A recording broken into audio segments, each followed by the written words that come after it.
Hey, welcome. This is a series of The Aware Parent, and I'm so very honored to have Phyllis Farais with us. Hey, Phyllis. Hi, Karishma. Nice to be here with you. Yeah, it's really wonderful. The reason that I'm so very honored to be with Phyllis is because we've been talking to people from different walks of life, different age groups, and we've been talking to therapists, we've been talking to counselors, teachers, parents, people who've been working in this field of parenting. But actually, I think the series is relevant for anyone who likes children, who wants to be there for them and wants to accept them just the way they are. From parents, aunts, uncles, teachers, caregivers, anyone who's interested in becoming a better person, a happier person for themselves, and seeing that happen for the child in their lives is welcome to watch this because this is what we're about. We're about living life just a little more consciously here at Soul Katha. And I welcome each and every one of you to take everything with a happy sense of lightness, lots of empathy, no judgment, and just listen and go with the flow. Because Phyllis has been in this field for more than 40 years. You know, she's she's a teacher, an educator. She's done everything from positive parenting workshops, working with children, to from sex education to how peer influence can shape who they are. So behavioral issues and non-issues, teacher training, curriculum building. She's literally done it all. And I can't think of anyone um, more better placed to sort of guide us through our topic for today, which is childhood, a joyous experience. I think she'll help us by just opening up that topic for us. And can I start with a question? Yeah, certainly. That will be nice if you ask the question. Yeah, Yeah. yeah. If is there such a thing as a joyous childhood, or have we just romanticized this whole concept because adulthood is so dreary? That if we look back and say, "Oh, childhood, this wonderful time when I had no worries." Is there even such a thing? When you sent me the topic, I sort of sat and thought about what it should be. And this theme, joyous childhood, I was wondering whether we can define joy at all. Mm. Right, whether it is easy to define this term joy. And so when I thought of it, I sort of felt that possibly it could be, a sense of well-being, a sense of well-being, which could include many things, right? For example, feeling healthy, feeling happy, the need to smile, the need to laugh, maybe a lot of energy, enthusiasm, feeling free. So when you talk about childhood and when I try to go back to that time, I wonder whether as children we really think about, these feelings. Mm. Um, I doubt we think about these feelings. We just live life actually as children. One just lives life.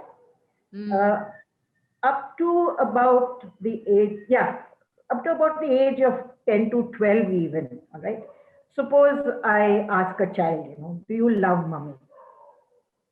Right. The child will obviously say yes. But then when you ask, why do you love mommy?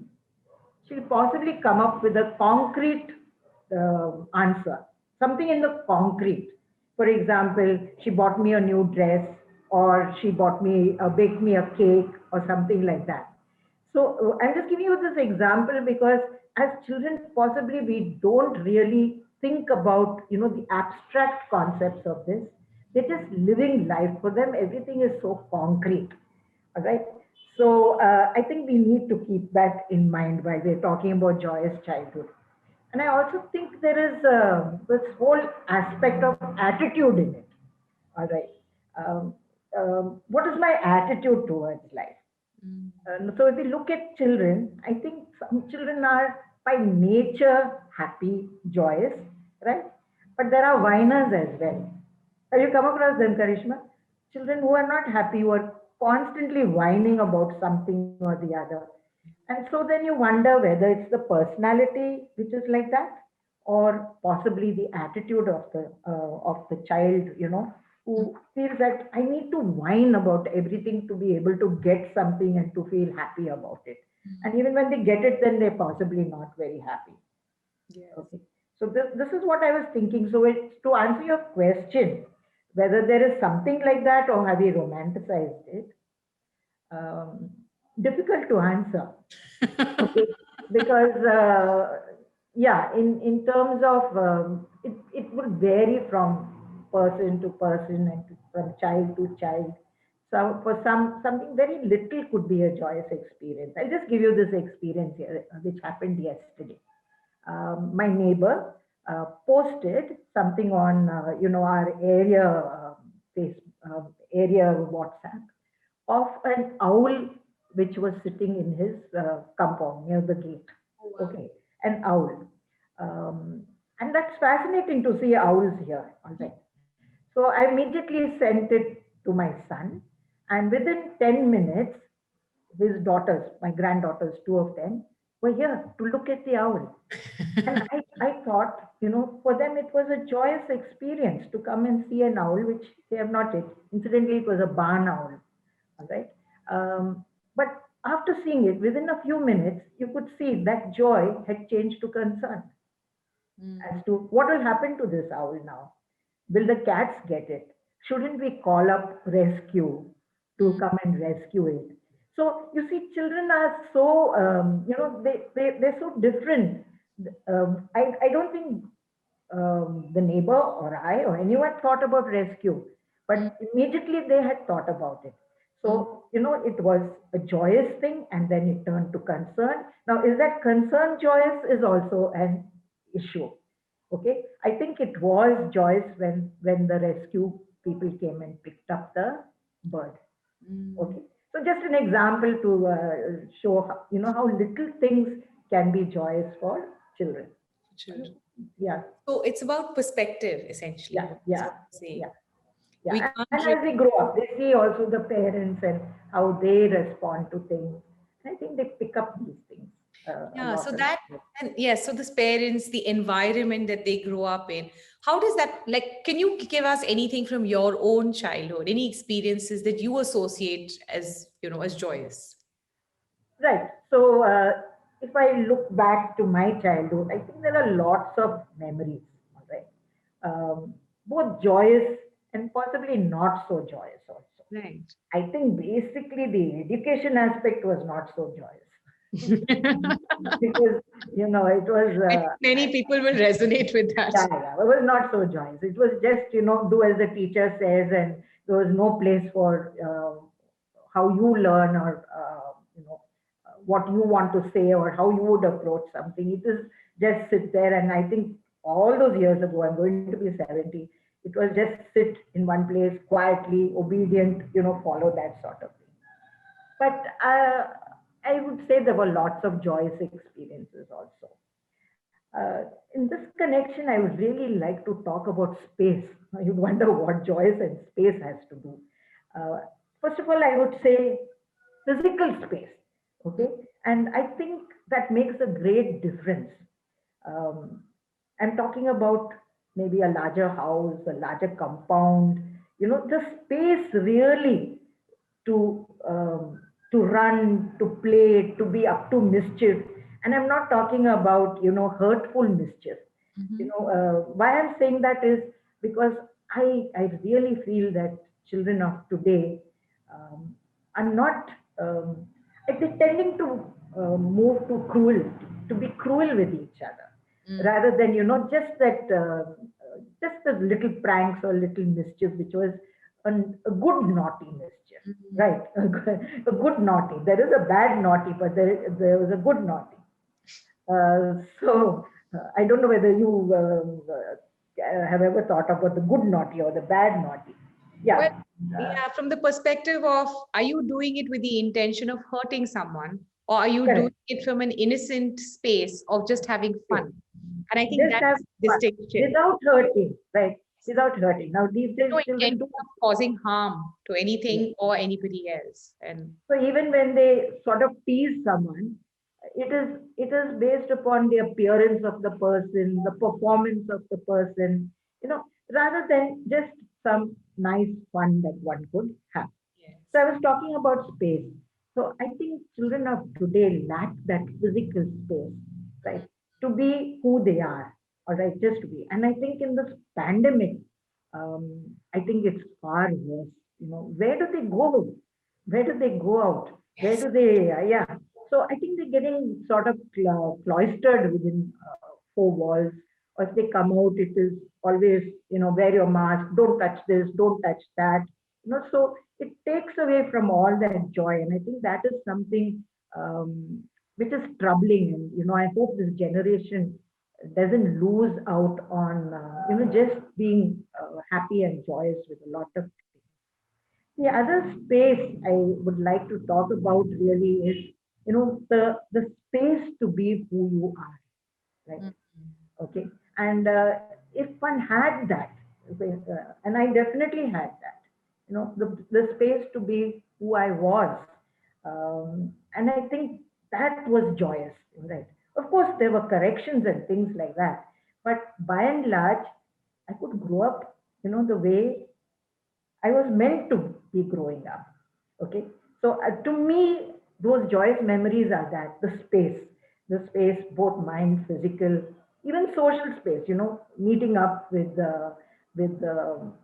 your friends and your classmates, and even being part of a drawing room conversation without being sort of told behave in this way or not behave in this way. Um, we did that with our son also. You could be part of a conversation, but then we found adults were not taking it too well if he came in with something which was, not to their liking. So then we had to tell him, you listen, but keep quiet and don't, because they will get into semantics and things like that, Mm. rather than understand what you're really trying to say. Spirit of, So yeah. yeah, and they feel that children should not be talking like this. But he Mhm. had the freedom to be able to talk. He could talk to us things that, and be open about it.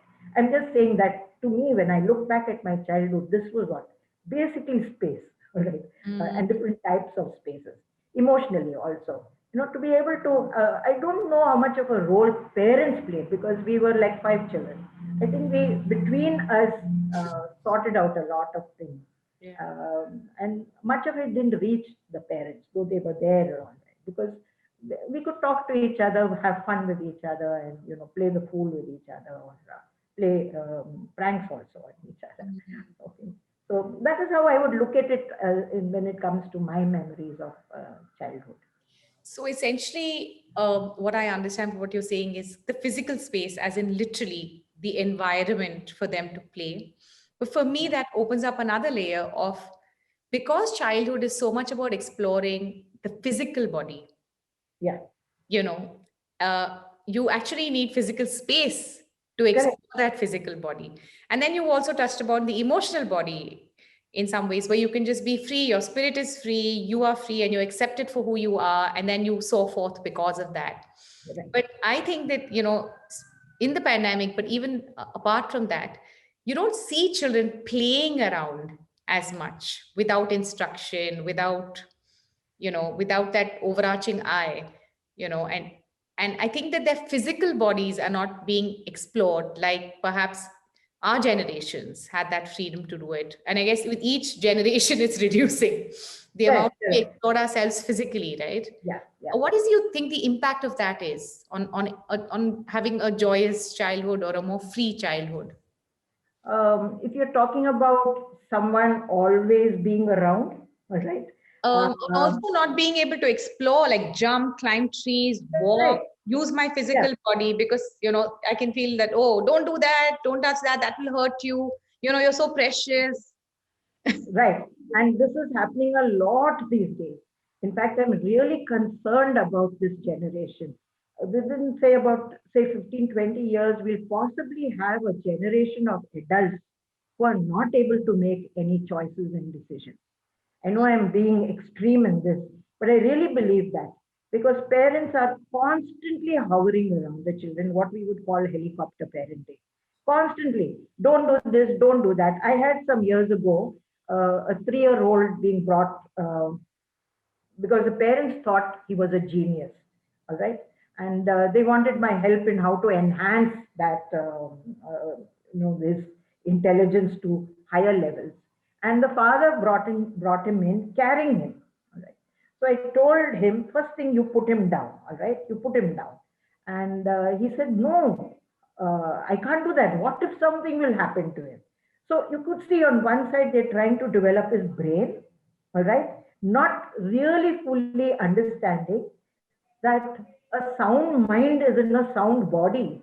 My body needs to be sound, all right? And that child needed to actually, not just that child, every child, they Right. need to actually use their bodies, because that is so important for the development of the brain as well.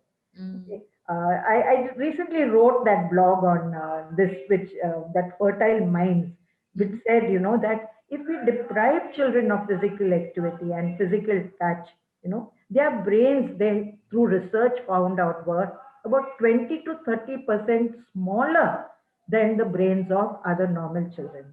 So physical activity, just to be themselves, I think is so important.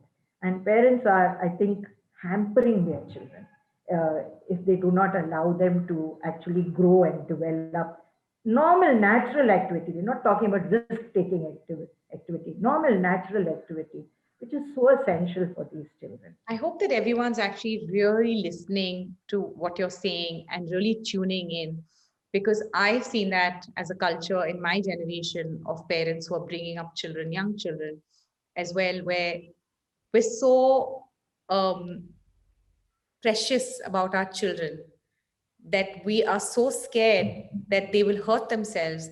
But like Phyllis is saying, this not hurting themselves is actually leading to their brain size becoming smaller. So evolutionary, we're actually going backward, So, because here we are with these really beautiful environments, safer than it ever was in so many ways. But we're not allowing our children to explore their bodies, and therefore their brains are not growing. Because children need the tactile sensations to stimulate their brain in order to have that emotional, sensory, multisensory connection to happen. So I hope everyone is listening. It's important for your children to get hurt. It's important for them to explore their physical body to the greatest extent, because they will get smarter. If that's absolutely. not a motivation, I don't know what is, right? Absolutely. It's, actually, physical activity leads to mental growth. And if we are depriving that, then they're not going to develop. They'll mug things up, they'll study, they'll pass exams. But actually, to absorb and assimilate, that learning, that I think will get affected. So, what do you think that, as a parent, and as so many parents must be watching this and saying, okay, I want this for my child. I want this to happen. I want them to explore themselves. I want them to, for their brain size to be to the maximum capacity that it can be. What are the qualities that I can imbibe? What are the qualities that, every caregiver to a child can imbibe to allow your child that space, literally, physically, mentally, that space that you're talking about to happen, to enhance it? Right. So there are certain things I think which would be important in this as parents and as other adults also. Because why I'm saying other adults, because there could be other caregivers, all right? With working parents sometimes, and I have a take on this, okay, where grandparents are made to look after the children. I'm particularly talking about grandparents, maids and all that. That's a different issue. I often get asked this question at sessions for parents. We want to bring up our children like this in a particular way, but the grandparents negate it or spoil them. And I always ask, first tell me, are you making use of the grandparents? Mm. All right. And if you're making use of the grandparents, then you have no right to ask this question. Right. I know I digressed a bit, No, but no, I think from your it's all question, on but topic, because yeah, today a lot of childcare is done through grandparents, and it's as yeah, relevant for them as parents. So, yeah. yeah. So, you have no right to ask that question, to say what you're saying. All right. Because as grandparents, we have grown older, our bodies are not as fit, all right. Um, so we can't run after little children, we can't get on the floor easily, we can't do things. And so it is much easier to give in to the child, all Mm. right. And therefore, then they could say the child is not growing up with the values I intend for the child. So I tell them first sort this out. All right. If you're making use of the grandparent, see that the grandparent has some help. All Mm. right, and are not the sole, sole caretakers where they have to. And at that age, I think I also need my time, my space, isn't it? I've done my job of bringing up children, right? So it's now the parents' turn, and they have to take care of this. I, in fact, told my son before he got married also, if you have children, I won't take care of them. I'll enjoy them, I'll celebrate them, but I will not take care of them. And I've stuck to that. All right. I stuck to it. Didn't I continued to work, I continued to do what I wanted, all right? But I didn't take care of them. Okay, let's get back to your original question as to what can caregivers do or other adults do in bringing up these children. I have a very different thing on this. I really feel that as adults, it's very important for there to be discipline. Now Mhm. you'll wonder how I'm connecting discipline with joyous childhood. I feel when I'm talking about discipline, I'm not talking about punishment at all. Okay, I'm talking about bringing up your children with a certain sense of values. Mhm. And I think this is important because when children are brought up with a sense of values, they know exactly where they stand. Right? There's no ambiguity in this. There is clarity. So they know, what is acceptable, what is not acceptable, what is right, what is wrong. They know it, and that gives them a sense of freedom, all right? Because they know these are the values that are followed in my home, in my house, and the parents live those values, and so they're good role models. I'd like to put it like this. I love this symbolism, and therefore I'm going to share it with you. To have a very clear traffic light. Mhm. So, what I mean by that is there should be very clear red light rules, Mm. which are followed both by the adults and by the children. For example, if I say no foul language in my home, then adults and children have to follow it. It cannot be a different rule for adults and a different rule for children because children imbibe these things. So there should be, I'm not talking about a list of red light rules, just a few red light rules which are important to the way the parent wants to bring up this child or these children. Okay, so very clear red light rules. Then of course we have the amber light. An amber light could be a little different for adults and different for children. For example, it could be a bedtime rule. Children have to go to bed a little earlier. Adults may go to bed a little later, and this needs to be spoken about. That we have this work possibly after that, after you go to bed, and therefore we can do it, or whatever, or a TV time maybe, okay? Or whatever. It could be amber light. And of course, every one of us, children and adults, need a green light. Right? There, I have the space, without constantly someone hovering over me and saying, do this like this or don't do. The freedom to be, what? Like a child could be coloring something. I've seen parents who are hovering around and say, put brown there, put pink here, right? Uh, because mountains have to be brown only. The child may have colored it green or pink because to the child it's fine to be like that. Yeah. Right? So I think the Only space. children and the greatest artists. Now say that again, Karishma. I'm saying only children and the greatest artists, right, Yes, can do yes, whatever they want. yeah, correct. And I don't see anything wrong in that, unless it's maybe a test where I say, okay, color the brinjal, and the child has to color it. But all brinjals are not Not purple. purple. There are green ones. The green ones and everything in between. Yeah. Sorry. Yeah. So, yeah, I think the traffic light helps a great deal. So we need the rules. There are those rules. The consequences are very clear to the child. Right? And if there are consequences and the child clearly understands the consequences, then the child is beginning to make the right choices and decisions. So we have the rules, the consequences, and the decision making. So from a young age, the child learns to make those choices, whatever, yeah, based upon the values of the home.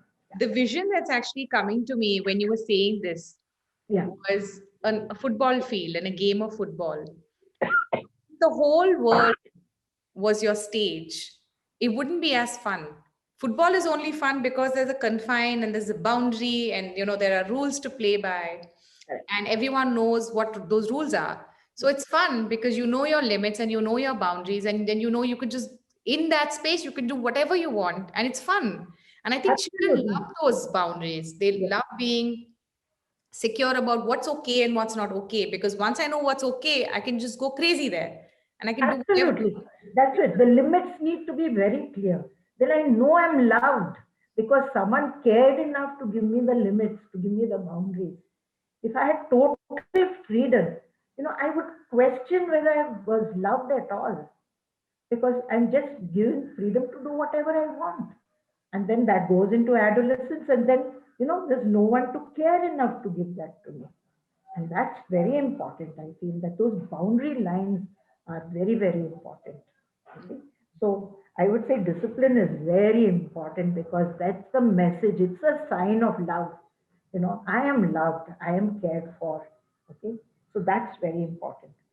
The other one, Karishma, I can continue with what I was saying, yeah, is communication.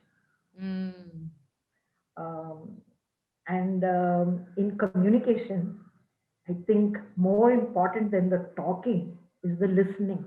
mm, We need to listen. Um, there are so many different types of listening. I have also done it, all right, with the wrong type of listening, not listening actually to what is being said. But there are so many different types of listening. For example, one is spaced out listening.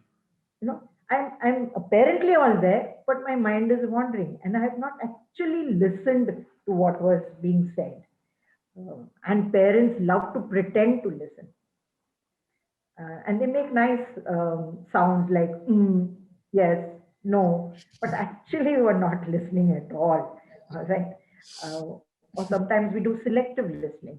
We listen only to what interests me. I'm not listening to the whole picture. I'm listening, okay, this is a good thing for me to listen to because then now I can correct the child, I can do something, all right? And word listening, we very often listen only to the words, but I think in communication, we have learned that only 7% or so is actually taken in through words, and another 43% is through the tone of voice, and another 50% is the body language. The body language of the child or any other person could be saying so much more than the words. So we need to listen with our whole body to the whole body of the child, right? Not just listening with my ears. I need to see. I need to observe. I need to go beyond what the words are saying. So we have all these different kinds. Sometimes it's very self-centered, right? I'm just waiting to grab something that makes me want to judge them, or I feel that when they've come to me and they're talking to me, so I must advise them, right? So we get into advice, or I want to ask questions which probe more than what the person wants to tell me.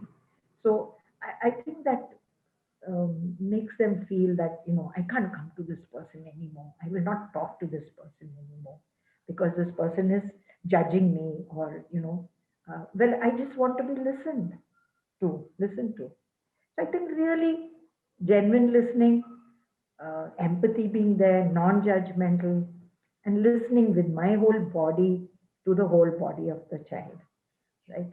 So, child or whoever I'm talking to, or whoever, even in counseling, I'm not doing online counseling at all. I'm Oh. just not doing. I don't. I need to see the person. Um, I've also done courses in NLP, neuro linguistic programming, and there's so much more to, I may not get everything through an online. So more or less, I'm not actually counseling unless someone is prepared to come and have a session and with me face to face with all precautions maybe. But otherwise, no, I am not comfortable with it. I'm not comfortable with phone counseling. Even earlier, I could never do phone counseling, right? So those are some of the things. The other thing I wanted to really talk about is how much time are we able to give our children, right? Um, and I'm not. I have. Or let me put it this way: I do not believe in quality time at all, because then it will be quality on whose terms, right? I may say, okay, I want my child's vocabulary to improve. So let's possibly play Scrabble or something. But the child may actually want to have a pillow fight with you. Right? So this whole thing of quality time has really come from industry, where we talk about quality this and quality that, and that has creeped into the home. I think that is so unfair, because time is something we need to spend with our children, and at the right time, possibly. If a child says, I want to talk to you, I think we should be able to put down everything and we say, yeah, I'm here for you. I'm available for you. You know, I think that's very important. The whole aspect of time also, which parents need to keep in mind. It's not time on my terms, but what the child wants to talk about. Right? So these are some of the things that I feel are very important for parents uh, as well to keep in mind. Yeah. I think this has been really, really instructive because you haven't talked about, airy fairy things. You've talked about very brass tack things. And for everyone who's listening, I think Phyllis has said three things. She's talked about discipline from a very boundary conscious way of try and have the same rules where possible between you and your child. Make them conscious of what your boundaries are, and and allow and communicate to them about why your rules are different in some areas from theirs, and then also show them that this is the non acceptable line. Yeah. So it's very easy once children are given the nose, because they actually feel a sense of love, they feel safe because you have given them that discipline. And then when you're listening, be present, let them feel heard. Absolutely in the present. Yes. Yes. So be present in your presence to that present moment, listening with your whole body. And I think that works for me as a trick all the time. If I find that I've just come out from a, busy space and I'm with the kids, the first trick I use is come into my body, you know, and then I can be really present because I can leave everything else behind and I'm really listening to what they're saying. And for me, the quality time that you're talking about, or the time and the listening is almost the same, because if you're listening and you're really present, then you will be child led. Your activities, Absolutely. whatever that you're doing, will be led by the child, because you're listening to what they're saying, and the time that you spend with them is what they want to do. And you don't have any construct, you don't have any mental model about how this should be. If they are picking up pebbles and that's the most exciting thing for them, and they want to spend the next 45 minutes and you only have 45 minutes, and you think, no, no, no, I should be playing chess or something, I think pick the pebbles, right? Is what you're saying, Phyllis. Absolutely. Yes, absolutely. Pick the pebbles, and there will be such joy and fun and learning in that as well. Yeah. Right? Possibly we'll have a geologist in the making. Absolutely. And the amazing thing for me, at least, is I learn so much when I'm picking the pebbles, right? Because I see it from a child's eyes, and they see so much joy and beauty and so many different things that I probably had in me somewhere, but I've forgotten about that, True. so they bring alive a perspective which is possibly more helpful than playing chess. Um, Correct. you know, Yeah, and they could create so many things with those pebbles. They will see something in it, yeah, isn't it? yeah, They will find something in that pebble. Maybe uh, one of our creatures, possibly, or maybe a face of someone. There'll be such joy in that. yeah. That the pebble could tell them. Yeah. So everybody who's watching, I think that, you don't have to start with everything, right, Phyllis? Just start No, with, no. Little things, yeah, just many things. pick Yeah, one thing that you think, oh my God, you know what? I didn't do that. And then try it once. yeah, If you like it, repeat it again, and just keep building up that little practice, because I think Soul Katha and everything that you do, all your workshops, is about practice, right? It's not like overnight I get this and I'll get motivated to do that. It's not about that. It's like, take this anything that Phyllis has said, just pick one thing, try it once, see if it helps, try it again, see if it helps, and then you'll see the rewards, and that will be your motivation to continue on the path, correct. right? It's like, yeah. Any final thoughts? Anything you want to share?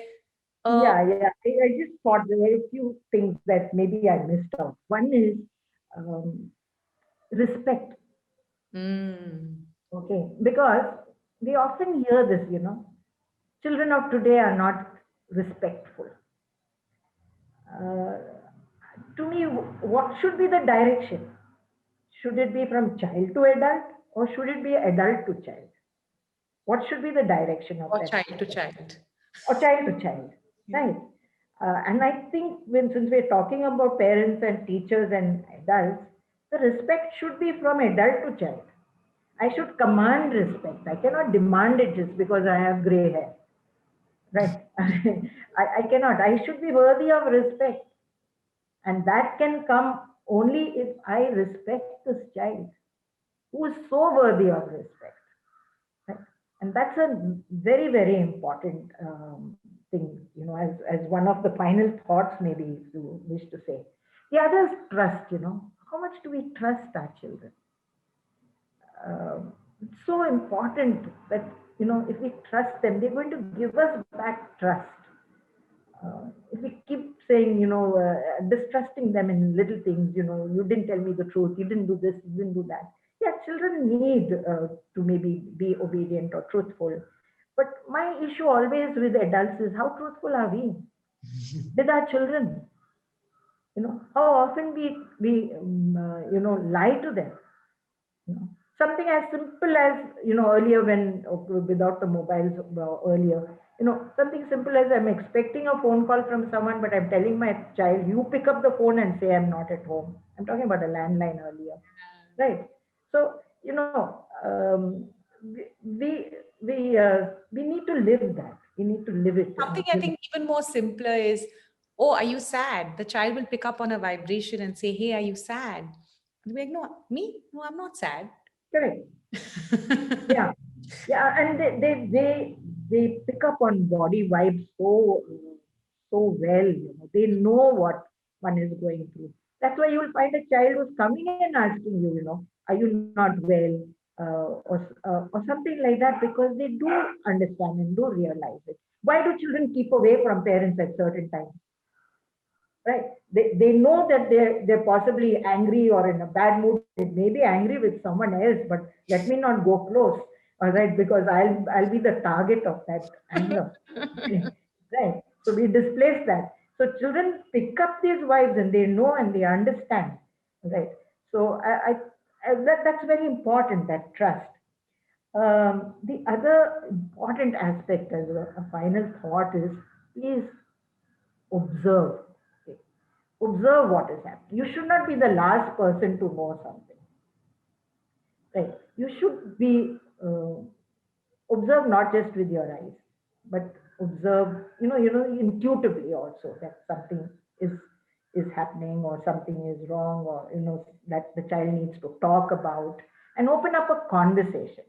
Like, parents like to ask questions, and if we are talking about a tween or an adolescent, they hate questions because they know, okay, they're trying to find out more, right? But if I open up a conversation, you know, and share of myself, Yeah. then the child also feels, I can trust this parent because the parent is sharing something, okay, Mm. some emotion, some feeling, some thought process, and so I too can do that, right? So we need to keep the whole lines of observation open. The other thing is, please, parents, if I can talk to you directly here, all right, don't try to be that perfect parent, Mm. right? Or the ideal parent or an ideal teacher. Let your children see the human side. You are human, all right? And they must see that human side of you, and not just this perfect, ideal person, all right? So, if you've made a mistake, it's okay, but apologize for it. I think there's no harm in parents also saying, I'm sorry to a child. I think there's so much love in that to be able to say, I'm sorry. So learn to apologize. And as a final thought, I won't go beyond that. Okay. Please be a friendly, available, approachable parent. Please do not be your child's friend. I'm making a distinction there. Many parents say, my child is my best friend. And I say, then there's something wrong with you. If your child has to be your friend, right? You need to have friends of your age. But you need to be a friendly parent so that there's a distinction there. Mhm. Because I need to parent as well. If I become my child's friend, when will I parent? Right? So I need to parent as well, but the child should feel I can approach, I can talk, I can because my parent is available or my teacher is available, approachable, without being judgmental. All right. So be a friendly parent or a friendly teacher. I think if one is that, everything gets sort of sorted out in between. Beautiful. Beautiful, Phyllis. I think that everything that you've spoken about, for all parents, I think they do it with a lot of love, and they do it with a lot of, I want the best for my child in mind. And but a lot of people actually don't know the how to of how to do that. And I think that all the points that you've mentioned, if a parent wants a safe environment, an environment for their child to really be happy, to bloom, to blossom, then these basic foundational stones, I think that Phyllis has talked about respect, about discipline, about trust, about being human. I think that's a top point. Just be human, be yourself, because then they will be human. They're not constantly trying to be someone else. They can just be themselves. And then, of course, as when they are themselves and you are yourself, then you can have that approachable, happy, flowy relationship where you can enjoy each other and they know who to go to, this their safe place. Um, and that is what a child, I think, would really thrive on and be happy with. So I think we've done a really good job of rounding it up. And even though we started off with saying that we don't can't really describe joy and we can't really put a feeling on that, I do have a feeling that when we see children, especially babies, they just spring forth with joy, right? They're just bubbling with it. And I think that the longer they stay in that space, the environment we can provide for them to remain joyous, to be their original selves, I think that the job is done because we stay well away from that. you know so I think that you have given us the recipe for, if not joy, but that sense of well-being that you were talking Correct. Yeah, the well-being. Yeah. about. Yeah, the well-being aspect of, oh, I feel safe, I feel nourished, I know this is my place and I'm worthy of love, respect, and perhaps joy. We don't Yes. know. So, I thank you so much for joining us, Phyllis. This has absolutely been an education for everyone who's watching, I'm sure, and for definitely for me. Um, Thank you all for watching, for tuning in. I'm going to put Phyllis's details below. one of the most amazing things about her is she constantly reinvents herself. So she's actually started writing a blog post. Yes. Just for during the pandemic, so she can continue to reach out to readers and connect to more people. So I'll put the details of her blog post below. You can connect to her there, you can subscribe to her, and become part of her community as well. So yes, thank you for watching and for being here. My pleasure. My pleasure, Karishma. Yeah, and I'm sure we'll all be one happy, joyous community in the days to come. Take care. Thanks so much, Phyllis. Bye.